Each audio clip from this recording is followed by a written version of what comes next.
नमस्कार, मैं हूं आपके साथ साक्षी। घाटशिला विधानसभा उपचुनाव की तैयारियों का माहौल इस समय बेहद गर्म है। यहां की राजनीति में हर कदम पर नजर रखी जा रही है और भारतीय जनता पार्टी भी अपनी पूरी रणनीति के साथ मैदान में है।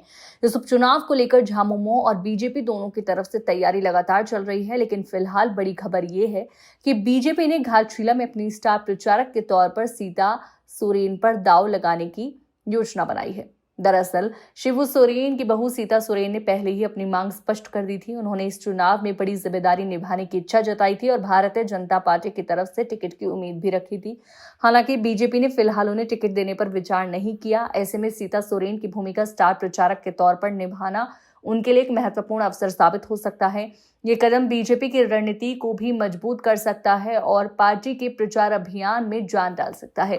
सूत्रों के हवाले से मिली जानकारी के अनुसार घाटशिला विधानसभा उपचुनाव में सीता सोरेन को मुख्य स्टार प्रचारक बनाने की संभावना है। इस जिम्मेदारी के तहत उन्हें प्रचार और जनसंपर्क की अहम जिम्मेदारी दी जा सकती है।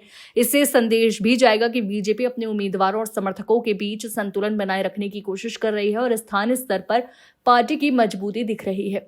सीता सोरेन की लोकप्रियता और उनकी राजनीतिक छवि इस उपचुनाव में बीजेपी के लिए महत्वपूर्ण भूमिका निभा सकती है। फिलहाल के लिए यही तस्वीर सामने आ रही है कि घाटशिला विधानसभा उपचुनाव में सीता सोरेन स्टार प्रचारक के तौर पर पार्टी की रणनीति में शामिल हो सकती हैं। ये देखना दिलचस्प होगा कि उनका प्रचार अभियान किस तरह से चुनाव परिणामों पर असर डाल सकता है और स्थानीय मतदाताओं के बीच उनकी पकड़ कितनी मजबूत होती है।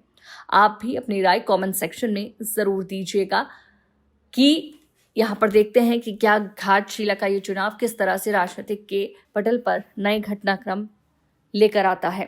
ऐसी ही खबरों के लिए चैनल को सब्सक्राइब करना ना भूलिएगा। लगातार हम इस तरह की खबरें आपके बीच लाते रहेंगे।